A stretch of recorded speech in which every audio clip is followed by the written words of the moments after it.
Today we're going to be doing a second subtraction review. This will be our last subtraction review before we move on to multiplication. When you have large numbers in a subtraction problem, using a regrouping chart, like we have been, can take a lot of time. If you want to continue to use a chart, you may, but learning to regroup without the chart can save you time, especially if you're doing multi-step problems. So I'm going to do regrouping or subtraction without the chart. What I want to do is to make sure to line up my place values. This is the same as when I'm doing addition.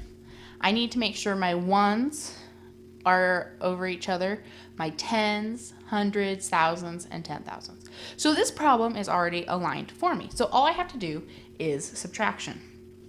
7 minus 4, if I have 7 ones and take away 4 ones, that gives me 3. 7 minus 3 is 4.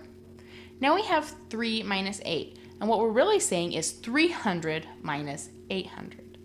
And I know that I can't take away 800 from 300. That would give me a negative number. And I have some extra thousands and 10,000s over here. So I'm going to take one of my thousands and turn that into 10 hundreds.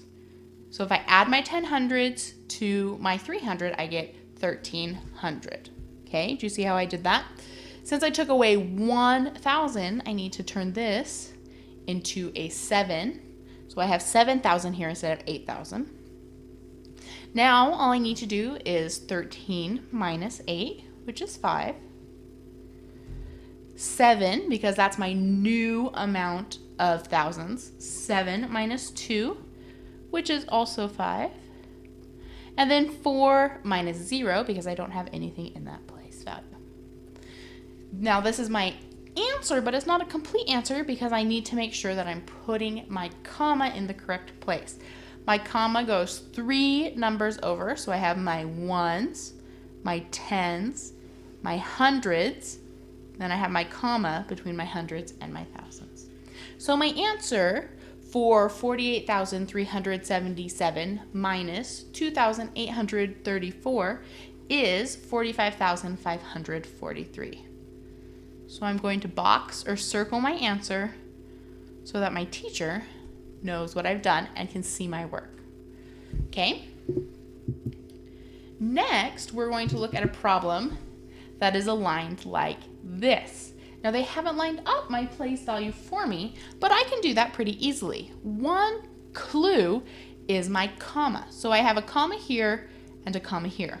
I have 9,012 minus 6,070. So I'm going to realign my problem so that all my place values match up. I want my thousands to match up with my thousands, my hundreds to match up with my hundreds, my tens to match up with my tens, and my ones to match up with my ones. Now I'm ready to start my problem. 2 minus 0 is 2. 1 minus 7. Now I know 9,000 is greater than 6,000, so I'm not going to have a negative number. So I need to do some regrouping.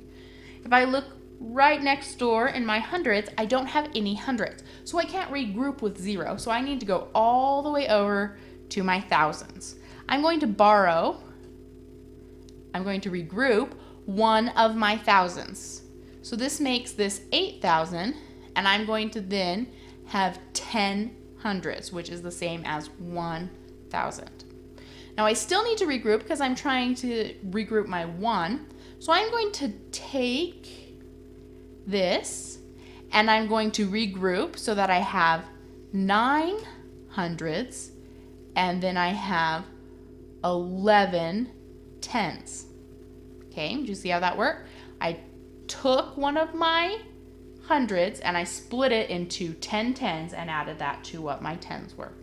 So now I have 11 minus 7, which is 4. 9 minus 0, which is 9, and 8 minus 6, which is 2. Looking at my problem, there's one thing that I'm missing. I need to make sure to have my comma between my thousands and my hundreds. and this is my answer. Okay, this is considered acceptable for showing your work. If you want to use charts and tables, you're going to need to draw them out so that I can see how you regrouped your numbers. Let's try another one.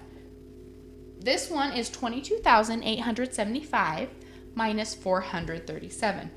Just like last time, I'm going to rewrite this so that I can group my numbers together.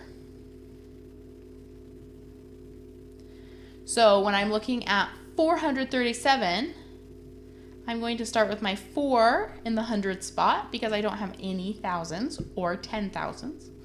My 3 is in the 10 spot, and my 7 is in the 1 spot.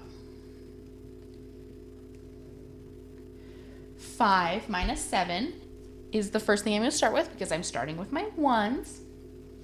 If I look at this, I know that I can't take 7 away from 5 and not get a negative number, so I'm going to hop over to my 10s. When I look at my 10s, I can take 1 10 and turn that into 10 ones. Okay, so that makes this 15 minus 7, which is 8.